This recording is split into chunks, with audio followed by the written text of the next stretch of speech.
Dios les bendiga. Continuamos con Efesios capítulo 4. Hemos visto hasta ahora que la epístola de los Efesios, muchos teólogos y comentaristas la han dividido en dos partes.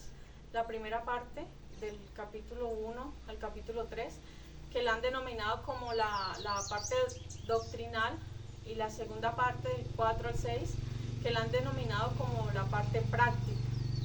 Pero eso no es del todo real, ya que en los primeros capítulos encontramos que el apóstol Pablo ora, y eso corresponde a algo de práctica.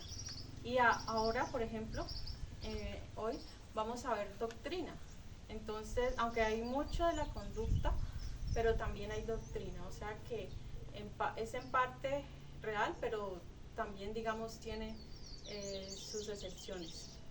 Bien, dice así, capítulo 4, el título que tiene allí es La unidad del Espíritu.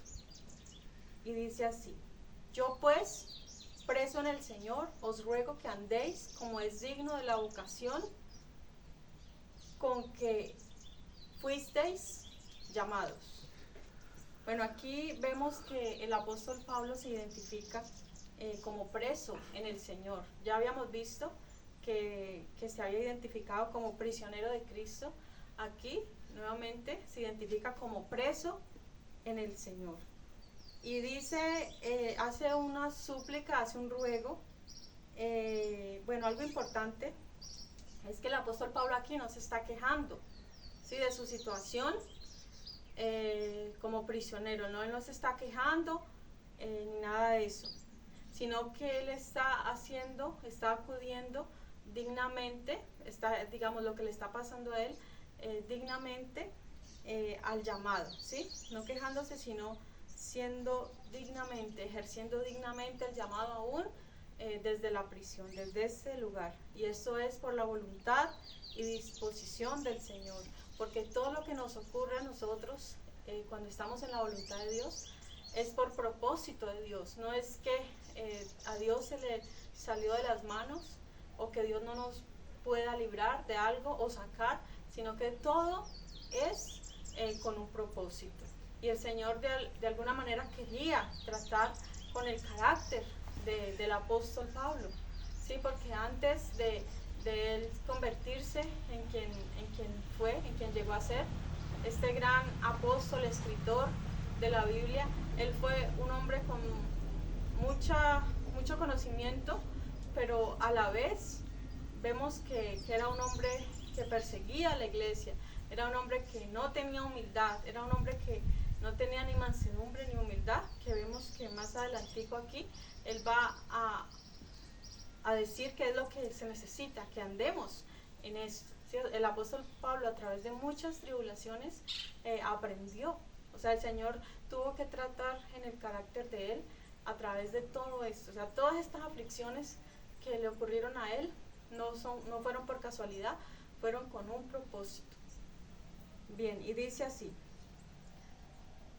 Dice, os ruego que andéis como es digno. O sea, habla de un camino, habla de una conducta. Esa palabra andar habla de una conducta.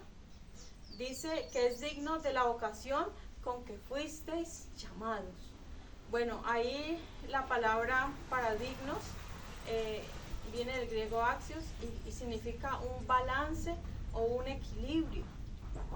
¿Equilibrio en qué? Es decir, que sea equivalente tu llamado y los privilegios. O sea, ya vimos en los capítulos anteriores todas las bendiciones que Dios nos dio. Ya vimos que todo, absolutamente todo los regalos que Dios dio para nosotros. Ya vimos que fuimos salvos por gracia. Vimos todo lo que el Señor hizo por nosotros. Entonces, en consecuencia de esto, de ya nosotros tener nuestra identidad clara en Cristo, en consecuencia de esto, ya lo que tenemos que hacer nosotros es que andar dignamente, o sea, andar en consecuencia. Es decir, que esto nos quiere decir que, en Cristo nuestro andar diario como creyente, es decir, vivir consecuentemente con el llamado. sabiendo nosotros que hemos recibido tantas bendiciones, todo lo que Dios hizo por nosotros, todo lo que Dios nos dio, no sería lógico que andemos conforme a nuestros deseos, a nuestras pasiones, dando mal testimonio a otros, ¿verdad? Eso no es lógico que actuemos de esa manera. Bueno, ahí donde dice pues, quiere decir, van unidos la doctrina con la conducta, ¿sí? Donde él dice yo pues, ¿sí? Entonces, ¿van unidos qué? La doctrina con la conducta. No podemos separar algo que ya conocemos, algo que es parte de nuestra fe, porque ya lo conocemos y debemos creer en esto, y nuestra forma de actuar, nuestro vivir diariamente, ambos van juntos. Así como también la fe y las obras tampoco están separadas, ¿no? Es una cuestión de fe, obras, doctrina, conducta, o sea, son cosas que van de la mano, van de la mano. La vida cristiana hay que vivirla, tenemos que saber cómo vivirla, es decir, lo primero nos enseña quiénes somos y ahora cómo debemos actuar, o sea, debemos aprender cómo vivirla. Es necesario, por lo tanto, el conocimiento de la doctrina para poder asimismo actuar en consecuencia. Y saber que la estamos viviendo bien. O sea, debemos de estar completamente convencidos de que lo que estamos haciendo agrada a nuestro Padre.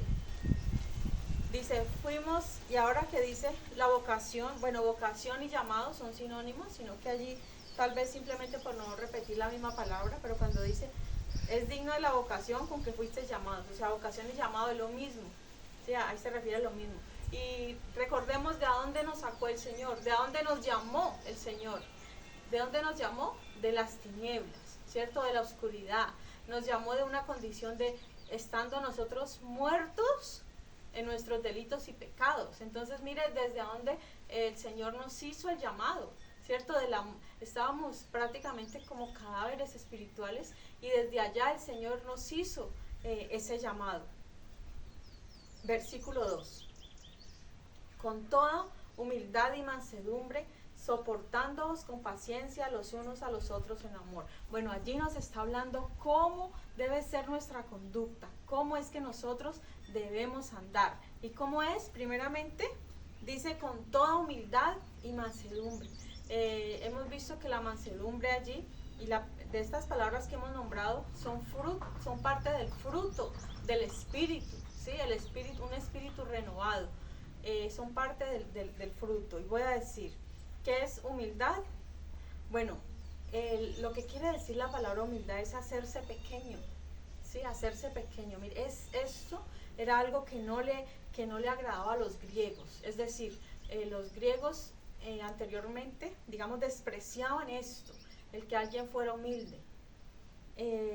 Bien, para podernos ayudar a ser humildes, podemos recordar quiénes éramos antes de conocer al Señor. Yo creo que esto debe mantenernos a nosotros una humildad, ¿verdad?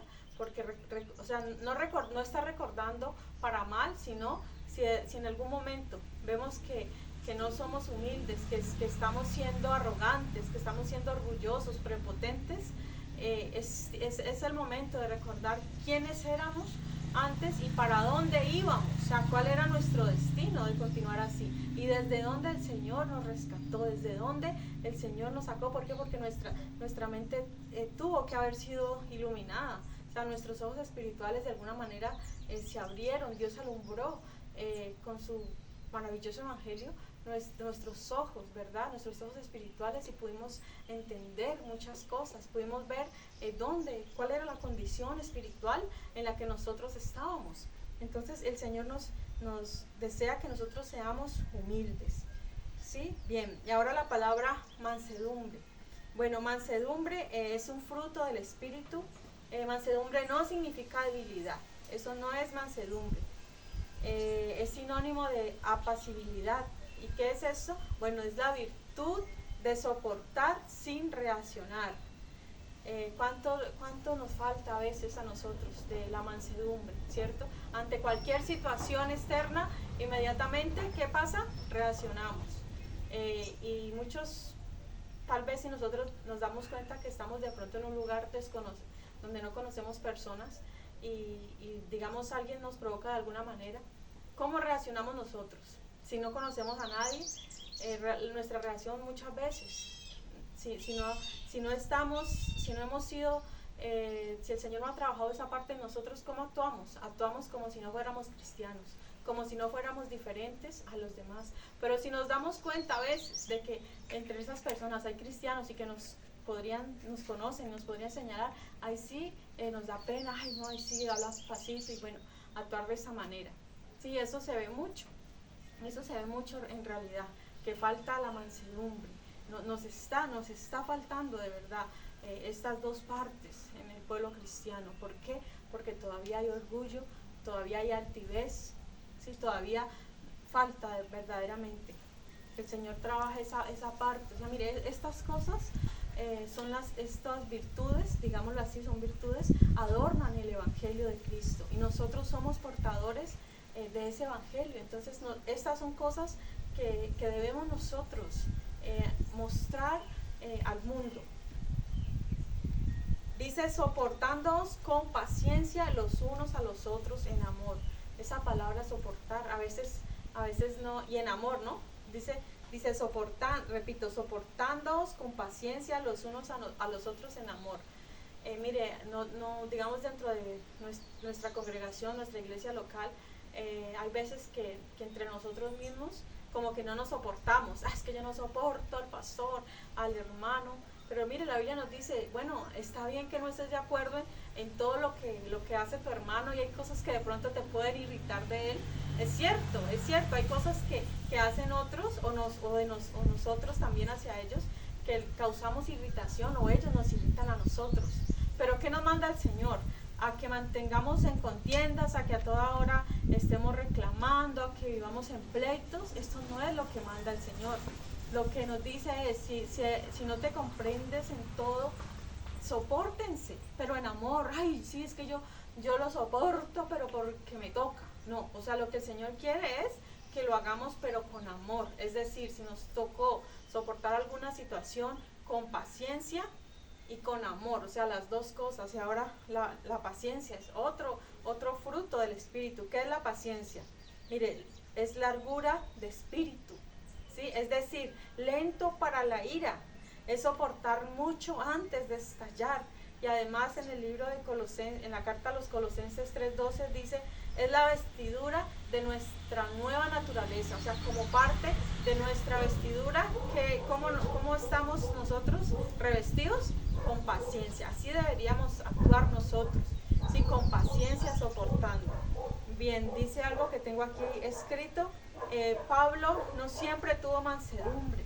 Dios trabajó en el carácter de Pablo a través de muchas tribulaciones. Entonces, como ya había estado algún tiempo en prisión, ya Él nos puede mostrar, ya Él nos puede decir que andemos en mansedumbre, que andemos con paciencia, que nos soportemos unos a los otros, ¿sí? Porque Él ya había, digamos así, vivido esta situación en la cual Dios había trabajado en su carácter. Bien, continuamos. Versículo 3 dice, solícitos en guardar la unidad del Espíritu en el vínculo de la paz. Bueno, esa palabra solícito se refiere a esfuércense, es decir, mire, es importante que nosotros, que como Iglesia de Cristo nos esforcemos por mantener la unidad en el vínculo de la paz. Mire, solícitos es un esfuerzo con pasión y es de carácter urgente, ¿sí? Es de carácter urgente que la iglesia se preocupe, digámoslo así, por mantener esa unidad. Y algo que notamos allí es solícitos en guardar la unidad. No quiere decir que la iglesia vaya a crear la unidad o hacer la unidad, no. Ya la unidad, ¿quién la dio? ¿Quién la creó? La unidad ya la creó el Señor Jesús en su muerte, ¿sí? En su muerte y resurrección, que ya habíamos hablado que el Señor lo que vino fue a reconciliar, ¿cierto? A reconciliar que dos pueblos que estaban digamos así, que vivían en guerra. ¿Cuáles? Los judíos y los gentiles, ¿cierto? El Señor lo que quiso fue que romper, vencer esas enemistades. Entonces el único que creó la unidad es Jesucristo. Eso fue lo que Él vino a hacer. Él vino a crear la unidad, o sea, la unidad ya está creada. A la iglesia no le toca crear la unidad. A la iglesia lo que le toca es que guardarla, conservarla, esa unidad que el Señor ya puso. O sea, nosotros naturalmente como iglesia de Cristo ya estamos unidos a su cuerpo, ya formamos parte de un mismo cuerpo. La labor nuestra es que mantener esa unidad, y eso no quiere decir el ecumenismo, ¿sí? ¿Qué es el ecumenismo? El ecumenismo es la unión de todas las religiones, ¿sí? Que los gnósticos, que los que creen en Buda, que los islámicos, o sea, eso no es posible, esa unidad no es posible. ¿Y por qué no es posible? Porque no hay una misma fe, porque ellos creen en otros dioses diferentes, ellos no creen en Jesús como nosotros. Entonces por eso no se refiere a ese tipo esa no es la unidad. O sea, ecumenismo no es unidad, ecumenismo es como una mezcolanza entre religiones, ¿cierto? Alguien decía, bueno, es como meter ingredientes a una olla, por acá, a ver qué sale de eso y quién se la puede comer. Sí, alguien ilustraba el ecumenismo como es. Bien, entonces dice proteger o cuidar, no crear. Bueno, la palabra vínculo quiere decir como un ligamento, ¿sí? El vínculo de la paz, como un ligamento, algo que une a esas partes. Y la paz, mire, se refiere a la paz con Dios, a la paz con nosotros y a la paz con nuestros semejantes. Eso es lo que el Señor quiere, que estemos en paz. Es el deseo del Señor que mantengamos una paz, repito, ¿con quién? Primeramente la paz con Dios. Sí, es importante nosotros estar en paz con Dios, en paz con nosotros mismos también. Hay gente que a sí mismo se culpa de cosas, no están en paz consigo mismos, sino que le vencen las preocupaciones y ciertas cosas. Y si no están en paz ni con Dios ni consigo mismo, ¿cómo pues podrán estar en paz con los demás? Entonces es importante guardar este vínculo, ¿sí? En paz. O sea, es importante guardar este vínculo con los demás hermanos, pero en paz. Bien, dice así. Voy a decir aquí que más, que nuevamente dice, no es ecumenismo, es una unidad espiritual, no necesariamente una unidad estructural o denominacional. Es evidente en la rápida comunión posible entre cristianos de diferentes nacionalidades, lenguas, culturas, etc. Entonces, como les digo, no es algo estructural, no es que todos tienen que todas las iglesias deban tener la misma estructura o la misma denominación. No se refiere a eso. ¿Por qué? Porque existen diferentes organizaciones, diferentes estructuras, digamos diferentes, digamos ciertos corrientes de pensamiento, ¿sí? No doctrinas, porque las doctrinas fundamentales deben ser las mismas, pero sí hay ciertas o sea, no es unidad tampoco de opinión, porque puede ser que en cuanto a opiniones nunca nos vamos a poner de acuerdo, ¿cierto? Cada persona, como dice cada cabeza es un mundo, cada persona tiene sus opiniones, pero sí hay que llegar a una unidad, ¿cierto? Aquí lo estamos viendo. ¿Y de qué se trata esa unidad? Bueno, entonces dice que es evidente la rápida comunión posible entre cristianos de diferentes nacionalidades, lenguas, culturas. Bien, entonces, por ejemplo, si usted viaja a otro país y conoce a diferentes hermanos, así usted no hable el mismo idioma que él, así su cultura sea diferente, hay algo que nos une y sabemos y sentimos que somos parte de la misma familia. Eso está, o sea, eso es evidente. ¿Por qué? Porque el Señor ya cumplió, digamos, con ese propósito de unir a su pueblo, ¿no? En un solo pueblo, unir a tanto gentiles como judíos en un solo pueblo llamado la iglesia, ¿sí? Hace unos meses atrás estuve se llama la Escuela Internacional de Pastores en Ibagué. Desde Cali viajé a Ibagué y no conocía a nadie, o sea, yo no conocía a nadie, solo una pastora me recomendó, ay, vaya, y bueno, yo fui los 4 días, y miren, todos esos 4 días que estuve, me gocé con ellos, con mis hermanos de diferentes eran pastores y líderes, diferentes edades. Mira, allí no queda que los jóvenes con los jóvenes, los niños con los niños, los adultos, no, ahí todos nos unimos, todos participamos, y eso fue hermoso. O sea, a mí no me faltó, y a ninguno nos faltó amistad, no nos faltó compañía, o sea, estuvimos siempre, es algo que se puede notar, que no pasa en el mundo, ¿verdad? En el mundo no pasa esto. En cambio, entre cristianos, digamos, somos una misma familia, pertenecemos a un mismo cuerpo. Por eso la unidad es importante, y por eso podemos tener comunión tan pronto como nos conocemos. Bien, dice, esto es opuesto a las divisiones, ¿sí? ¿Qué es lo que quiere el enemigo? Poner división. Eso siempre es lo que él va a querer, que haya división. Por ejemplo, hay hermanos que les gusta, y como dice la palabra ya en el libro de Proverbios, que 6 cosas aborrece Jehová y 7 abomina su alma. Y una de ellas, ¿cuál es? El que siembra discordia entre hermanos. Al Señor no le gusta eso. ¿Qué lo forma? Digamos así, las divisiones lo forman los chismes, ¿cierto? Que se forman chismes del uno, del otro, que hay personas que no les gusta eso, les gusta que se estén peleando, sacar a cierto... Hay hermanos que se unen en contra del pastor, por ejemplo, y para que lo saquen, para que saquen a la esposa, a los hijos. O sea, les gusta estar generando este tipo de situaciones, pero eso no es del Señor. Y si a alguien le gusta estar causando divisiones entre la iglesia, eso quiere decir que está del otro bando, está del bando de Satanás, que es el que le gusta poner división, ¿sí? Dice la palabra que el diablo vino a matar, a robar y a destruir, a causar división. Todo eso es la obra de Satanás. Entonces, por ningún motivo nosotros vamos a ser instrumentos del enemigo, ¿no? Nosotros debemos de siempre hacer lo que el Señor nos manda, es guardar la unidad. La principal obra ya estuvo hecha, lo que nosotros tenemos que hacer es simplemente conservarla. Bien, dice así, ahora sí el versículo 4 dice, un cuerpo y un espíritu, como fuisteis también llamados en una misma esperanza de vuestra vocación. Bueno, aquí va y hasta el versículo 6, vamos a ver 7 bases. Dice así, 7 bases para esta unidad, o sea, 7 elementos importantes. ¿En qué se basa, digámoslo así, nuestra unidad? Primero dice que un cuerpo. ¿Y a qué cuerpo se refiere? A la iglesia, ¿cierto? Ya vimos que el cuerpo es la iglesia de Cristo, ¿cierto? Somos el cuerpo de Cristo. ¿Y Cristo es qué? La cabeza.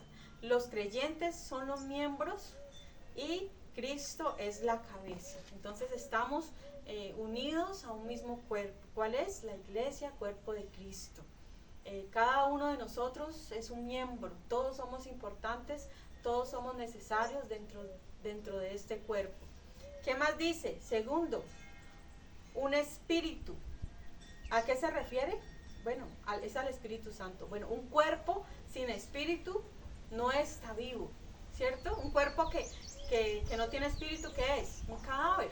Pero no, nuestro cuerpo está vivo. ¿Y quién es el Espíritu? Es el Espíritu Santo. Entonces, cuando dice un mismo Espíritu, está en cada uno de nosotros. En cada creyente habita el mismo Espíritu. ¿Cuál es?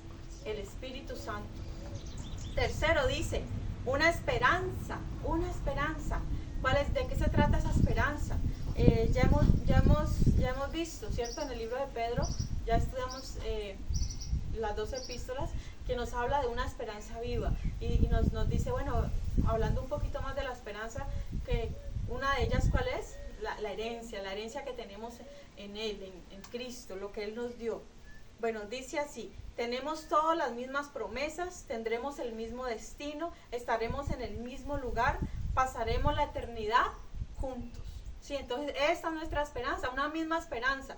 Por eso que no concibimos que entre cristianos nos estemos peleando y nos dejemos de hablar, ¿cierto? Que nos dejemos de hablar por situaciones. Mire, si tenemos una misma fe, si tenemos un mismo espíritu y si somos miembros de un mismo cuerpo, ¿cómo es posible? Y si vamos a pasar la eternidad juntos, ¿cómo es posible que estemos en pleitos, ¿cierto? Nosotros debemos de tratar de estar en unidad con otros. Mire, nosotros tristemente hay personas que ya digamos que no se logra la unidad y que ya es mejor de pronto nos ha tocado cortar la amistad con ciertas personas porque al parecer ya no son hermanos. ¿Por qué? Porque ya lo que está en la palabra ya lo han cambiado, entonces ya no se puede llegar a una unidad. Ya cuando ya la persona se desvía, cuando uno trata de que esa persona vuelva, digamos que reconozca que es la palabra la que debemos predicar y vivir, pero hay veces que las personas no quieren y se alejan. Ahí ya es muy difícil la unidad. ¿Por qué? Porque están negando la fe, están negando los fundamentos de la palabra, y ahí sí ya no es posible, ¿sí? Ya la esperanza de ellos ya cambia, ya ellos, tristemente muchos de ellos no tienen esta misma esperanza de pasarla, o bueno, ellos tal vez falsamente esperarán pasar con Cristo, pero si han cambiado las bases fundamentales, ¿sí? Las creencias fundamentales, las doctrinas fundamentales de nuestra fe, pues es triste. Pero mire, entonces no estemos en contiendas con nuestros hermanos. ¿Por qué?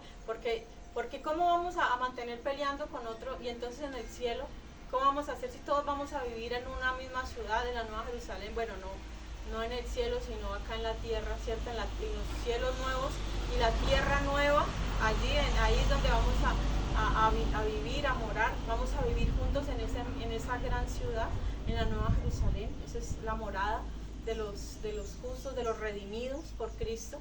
Entonces, ¿cómo vamos a estar en contienda con nuestros hermanos? Qué lindo es cuando vamos a la iglesia y en las reuniones nos saludamos sin broncas, sin pleitos, que el uno con el otro. No, es bueno que entre todos tengamos esa comunión de hermanos. Bueno, dice una misma esperanza. Cuarto, un solo Señor. ¿A quién se refiere?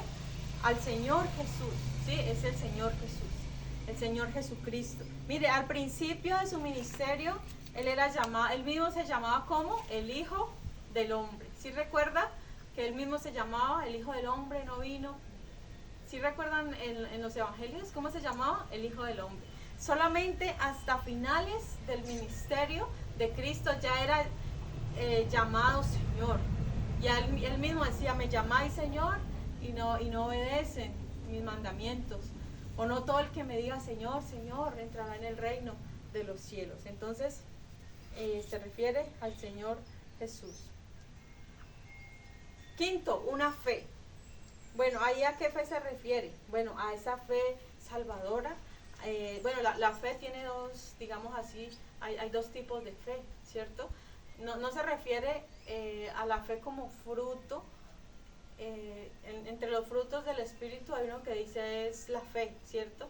Pero la fe, digamos, es de diferentes medidas. Hay unos que tienen poca fe, y los apóstoles pidieron, los discípulos que pidieron, Señor, aumentanos la fe. Y el Señor les dice, bueno, si tuvieran fe como un grano de mostaza, ¿sí?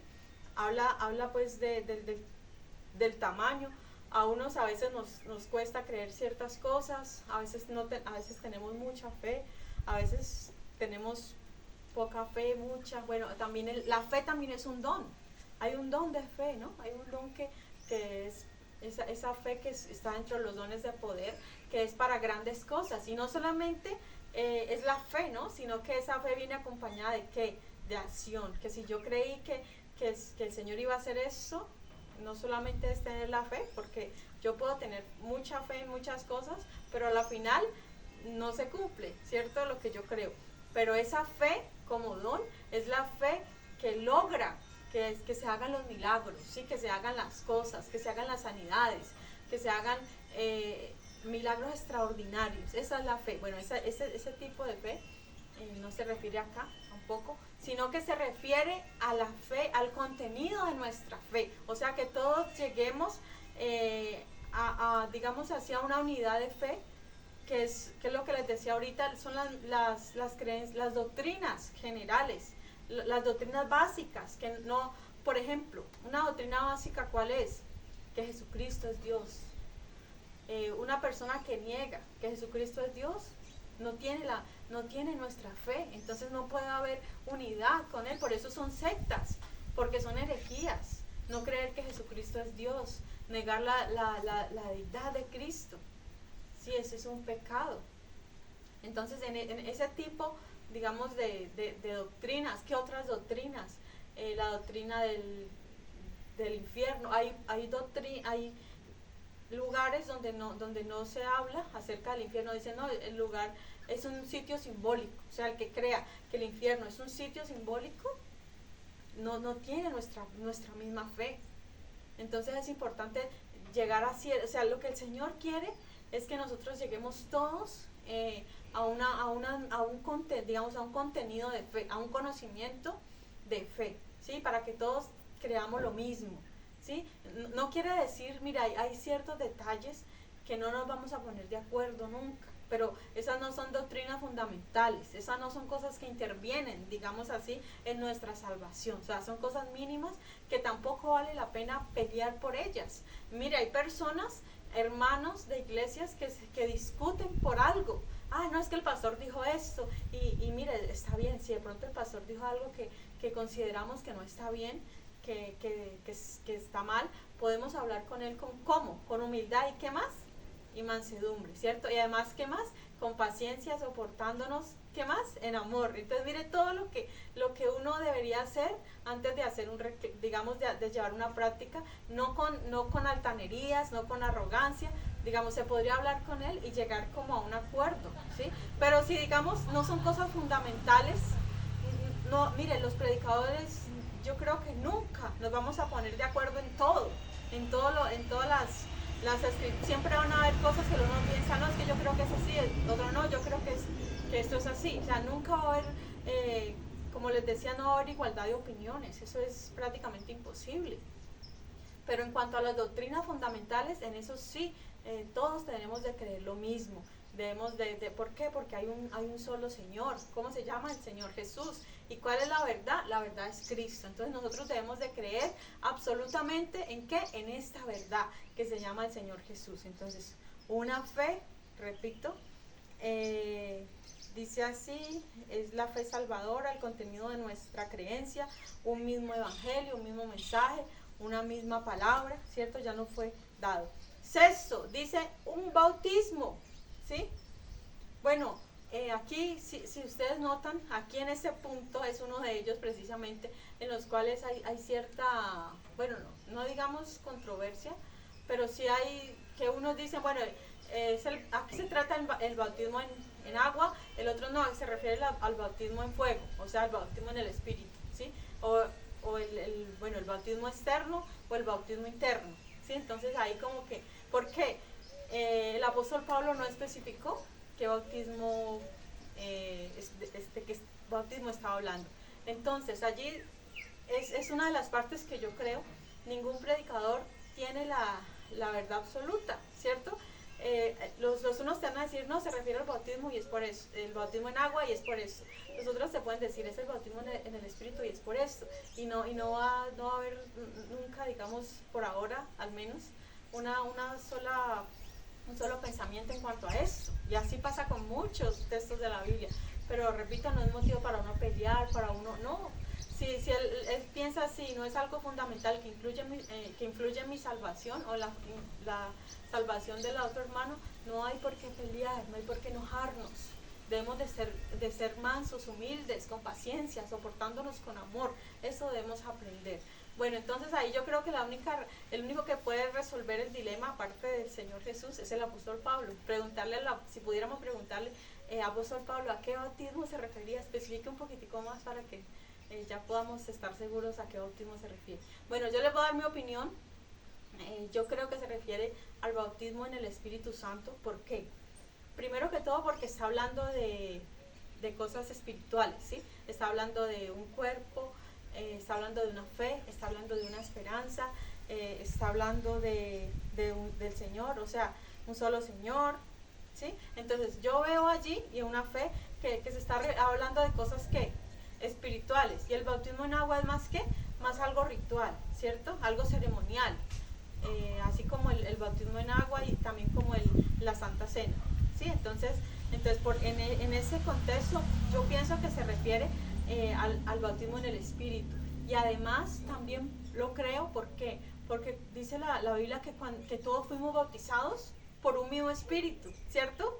Todos fuimos Y por allá hay otra parte que dice, ¿recibiste al Espíritu Santo cuando creíste?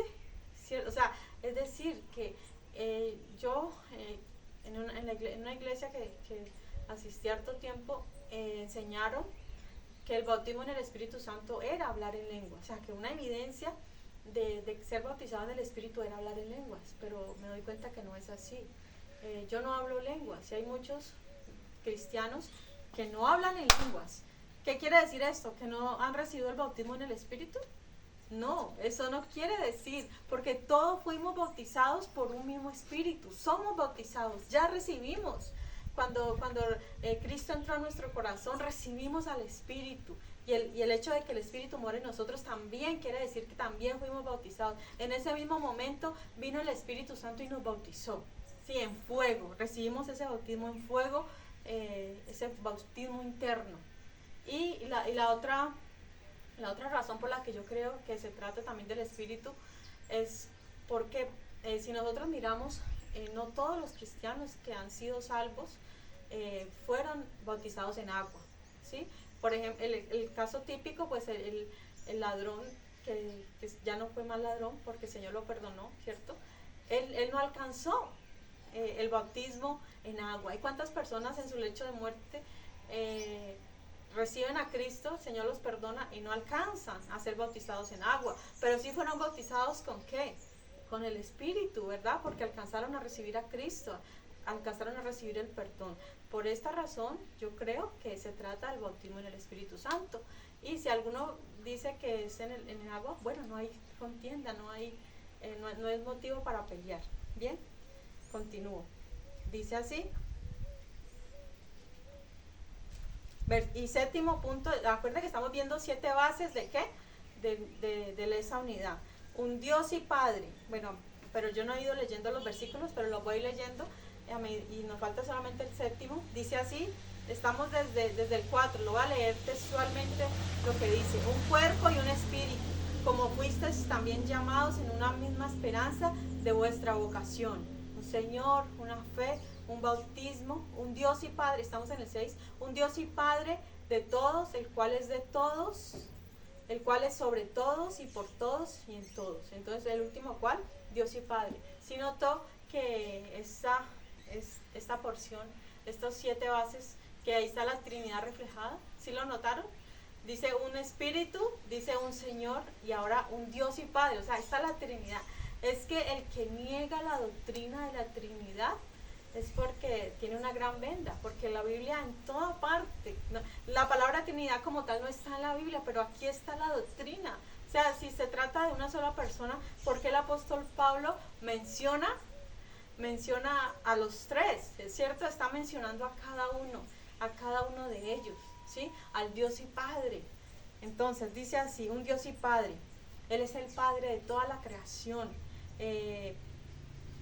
Bueno, todos somos hijos de Dios en el sentido por creación. O sea, Dios es Padre de todo, Padre de, digamos en general, por creación. Él creó los cielos, la tierra, los animales, los ángeles. Bueno, todo fue creado por Dios en ese sentido. Si Él es Padre de todos. Dice sobre todos. Mire, no hay nadie por encima de Él. ¿Hay alguien por encima del Padre Dios? Mire, no hay nadie. No hay manera de que exista un Dios más grande que el Padre Dios. No hay manera, Él está por encima de todos. Y dice por todos, es decir, está obrando a través de cada circunstancia en la vida. Cuando dice por todos, se refiere a ¿qué? A que Él está obrando a través o en medio de cada circunstancia. Él está obrando, eso quiere decir por todos. Y en todos, ¿qué se refiere? Que Él está presente en cada aspecto de nuestra vida. Repito, ¿qué significa sobre todos? Que no hay nadie por encima de Él. ¿Qué significa por todos? Que Él está obrando en medio de cada circunstancia, a través de cada circunstancia en la vida. Y en todos, que Él está presente en cada aspecto de la vida. Entonces, repito rápidamente, ¿cuáles son las 7 bases? Primero, un cuerpo, recordemos, un cuerpo, un espíritu, una esperanza, un solo Señor, una fe, un bautismo, y un Dios y Padre. 7 bases importantes de nuestra fe. En eso se basa la unidad. Esta es la unidad y esto es lo que desea el Señor, que todos estemos. Entonces, cuando usted ya sepa por qué tenemos que estar en unidad con nuestros hermanos, es porque todos compartimos una misma fe, un mismo cuerpo, un mismo Padre, un mismo Señor, un mismo Espíritu, tenemos una misma esperanza, un mismo bautismo, una sola fe. Entonces, todo esto nos lleva a estar en unidad con nuestros hermanos. Bien, estamos ahora sí, versículo 7. Dice, pero a cada uno de nosotros fue dada la gracia conforme a la medida del don de Cristo. Bueno, esto lo que quiere decir, amados hermanos, es que cada creyente recibe por lo menos un don espiritual. Sí, un don espiritual. ¿Dónde podemos ver eso? En el libro de en la carta a los Corintios, versículo 12, versículos 7 y 11. No lo voy a leer, pero va a decir que a cada uno le fue repartido, ¿sí? A cada uno fue, es decir, no hay alguien que pueda, que el Señor haya excluido de los dones espirituales, no, a cada uno, a todos los santos. Si usted ha sido redimido por la sangre de Cristo, usted forma parte de la iglesia, usted la Biblia lo llama santo, es decir, separado del mal, apartado del mal para Él, y además el Señor le dio por lo menos un don. O sea, no hay nadie que diga, no, es que yo no tengo nada, es que yo no sirvo para nada. No, que es labor nuestra mirar a ver cuál es nuestro don. Y a veces muchos no han descubierto cuál es el don. Y una de las enseñanzas que hace tiempo di era cómo ayudar a descubrir tu don. ¿Cómo puedes descubrir? Primero que todo, involucrándote en las actividades de la iglesia. Esta es una manera. Por ejemplo, ensaye a ver con los niños, si puedes hacerlo. Ensaye como maestro, si tienes el don de enseñanza. Ensayes lo que es la música. Son talentos, no es como tal un don, pero son también regalos, por supuesto. También es un ministerio dentro de la iglesia, el visitar, el orar por enfermos. ¿Cómo hace usted para saber si tiene el don de sanidad si nunca ha orado por un enfermo? ¿Sí? ¿Cómo hace para saber eso? O sea, si tiene una situación difícil y no se ha visto en esa situación y ha orado, si nunca ha orado por esa situación porque le da miedo, de pronto no, es que yo no tengo la fe suficiente. Entonces es momento ahí de poner a ejecutar, que lo tiene. Y no son solamente 9, ¿no? 9, hay varios listados, ¿no? El apóstol Pablo da diferentes listados. Antes yo pensaba que eran solamente 9, pero no, son muchos más. Está el de enseñanza, el de servicio, el que preside, la administración es un don, ¿no? Administrar. Es algo que Dios ha dado, una habilidad que Dios ha dado. Bien, entonces todos, eso sí, recordemos todos tenemos por lo menos un don espiritual. Es algo que es dado por gracia, no es algo que yo haya recibido por mérito, no, es un regalo inmerecido. Bueno, podemos decir que Dios tiene criterio para dar esos dones. Sí, Dios tiene unos criterios, vamos a ver algunos de ellos, de estos criterios que Dios tiene para dar esos dones. Primero, mire, Dios los da porque Él es soberano, ¿sí? Dios da, Él dice que Él repartió como Él quiso. ¿Por qué? Porque Él es soberano. Y simplemente esa es la razón principal, porque Él es soberano y porque Él dio como Él quiere. Mire, algo importante, ¿por qué Dios tiene criterios para dar regalos, dar dones? Por ejemplo, usted tiene 2 hijos, usted tiene un hijo de 7 años y usted tiene un hijo de 20 años. ¿Usted va a dar el mismo regalo a su hijo de 7 años que a su hijo de 20 años? No, ¿cierto?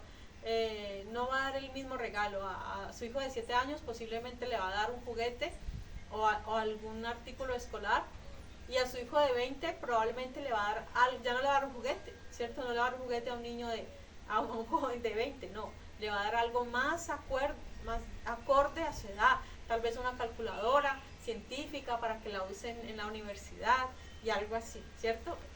Asimismo, Dios reparte con un criterio. Bien, dice, porque Dios con cada uno tiene un propósito diferente, ¿sí? Dios no con el mismo propósito que Dios tiene conmigo, no es el que tiene con usted o el que tiene con otro, no. Dios a cada uno tiene un propósito diferente. Dice la palabra que hay diferentes miembros, ¿cierto? Que el cuerpo tiene diferentes miembros y cada uno realiza una función diferente.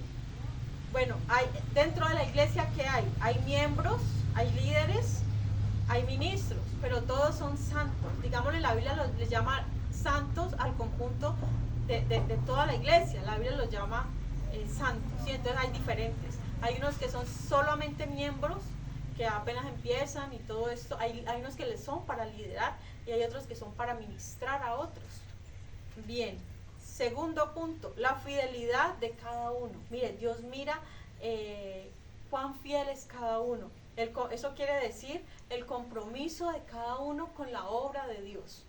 ¿Y a qué se refiere esto?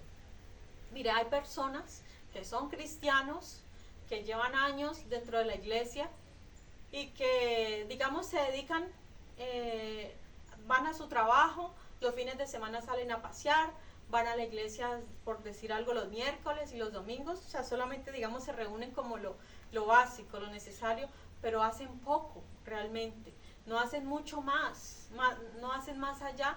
Ellos tienen poco compromiso con la obra de Dios. Si se hacen actividades dentro de la iglesia, simplemente su trabajo no se los permite, o ellos no quieren o no sacan el tiempo. Bueno, puede ser diferentes cosas, pero en sí en la obra de Dios no hay un compromiso real con la obra. O sea, puede que amen al Señor y sirvan muy poco. A ellos, ¿cómo les va a dar? O sea, Dios, ¿qué les va a repartir a ellos?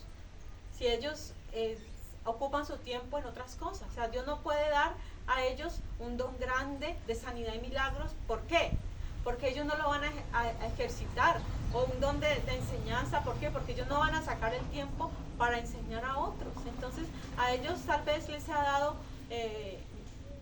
digamos, dones menores, ¿sí? De acuerdo pero sí tienen don. O sea, eso sí hay que aclararlo, tienen don.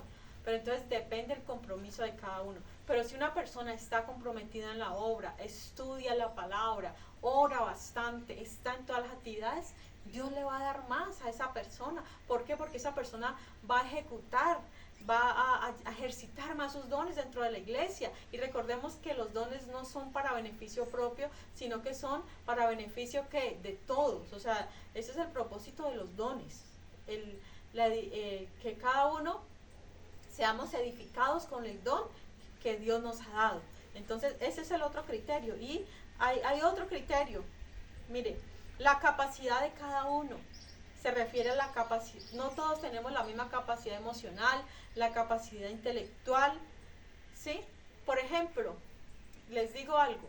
Si yo dedico mi tiempo a estudiar, yo he estudiado, yo estudié la primaria, el bachillerato, yo estudié en la universidad, yo estudié en el instituto bíblico, ¿sí? O sea, estudié varias cosas. Entonces, yo tengo, digamos, un conocimiento académico, ¿sí? Entonces, mi capacidad intelectual de recibir cosas es mayor a alguien que de pronto nunca ha podido siquiera terminar la primaria.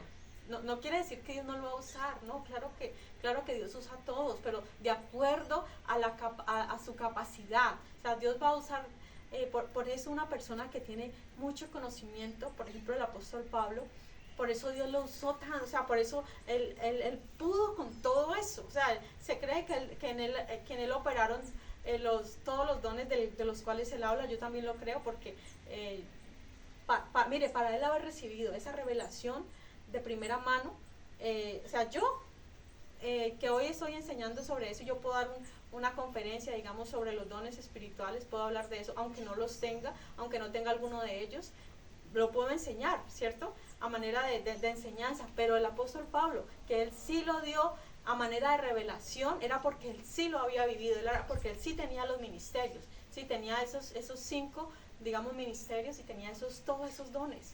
Muy probablemente operaba todo esto en él, y de esta manera él pudo enseñarlo. Entonces la capacidad del intelectual de él era muy grande, entonces por eso él pudo enseñar eso, ¿sí? Entonces a alguien que de pronto no ha estudiado mucho, pues, pero está la opción de que esa persona estudie, se prepare, y así Dios le va a dar más para que esa persona pueda dar. Pero hay personas que verdaderamente con el estudio muy poco les gusta, o sea, poco estudian, poco les gusta eso, entonces Dios nunca los va a usar en enseñanza. Si alguien que no estudia, poco va a poder enseñar, pero Dios los puede usar en otras cosas. Si son duros, como se dice, guerreros de oración, porque hay personas que oran, y bueno, Dios lo va a usar en otras áreas, ¿cierto? En el área de liberación, oración por los enfermos, ¿sí? Entonces Dios lo va a usar en otras áreas. Por eso Dios da a cada uno como Él quiere, como es su voluntad. Bueno, y cuarta, de acuerdo a nuestra situación o condición humana. No todos somos iguales, no todos estamos en las mismas condiciones, no todos estamos en la misma cultura. Dios a cada uno da de acuerdo a su condición. Y algo importante, mire, al que más se le da, más se le va a demandar, ¿sí? Si usted aspira a que Dios le dé muchos dones, bueno, debe de, uno, apartarse para Él. Es como yo escuchaba en estos días, ay, Señor, yo quisiera ser como el apóstol Pablo. Ah, bueno, tú puedes ser como el apóstol Pablo, pero entonces tienes que estar dispuesto ¿a qué? A todo lo que le pasó al apóstol Pablo. ¿Qué le pasó al apóstol Pablo? Apedreado, ¿cierto? Bajado por un canasto, ¿qué más? ¿Qué otras cosas? Náufrago, ¿qué más padeció el apóstol Pablo? Prisión, azotes, todo lo que él narra, todo lo que él vivió. Entonces, mire, si nosotros quisiéramos un ministerio tan grande como el apóstol Pablo, debemos estar dispuestos también a sufrir todo lo que el apóstol Pablo sufrió, ¿sí? Entonces, al que más se le va a dar, más se le va a demandar. Por ejemplo, ahí podemos tomar el ejemplo de la parábola de los talentos. Al que se le dieron 5 talentos, ¿cuántos debía traer? 10, ¿cierto? O sea, multiplicar eso. Al que se le dio 1, pues solamente debía traer ¿cuántos? 2, ¿cierto? 2, multiplicado. El que se le dieron 2, trajo 4, el que trajo 5, trajo 10, creo que fue así, ¿cierto? O sea, multiplicar eso. Entonces, si al que poco se le da, pues poco se le va a demandar. Y si usted quiere que Dios le dé más, entonces debe saber que eso es para ponerlo en funcionamiento. Eso es, si Dios le ha dado dones, ¿es para qué? Para que los ponga en funcionamiento, porque Dios se va a demandar eso. ¿Qué hiciste con los dones que yo te di? Hay gente que le da miedo, que se deja vencer por el temor. Y recordemos que hay un versículo en la Biblia que dice que los cobardes no heredarán el reino de los cielos. Hay personas que por cobardía no ejercen los dones que el Señor les dio. Entonces debemos de tener mucho cuidado con eso. Bueno, yo creo que hasta aquí va a llegar el mensaje por este momento. Yo creo que ya ha sido suficiente. Más adelantico pues vamos a continuar del 8 en adelante. Dejamos hasta aquí por ahora. Bien, que el Señor les bendiga.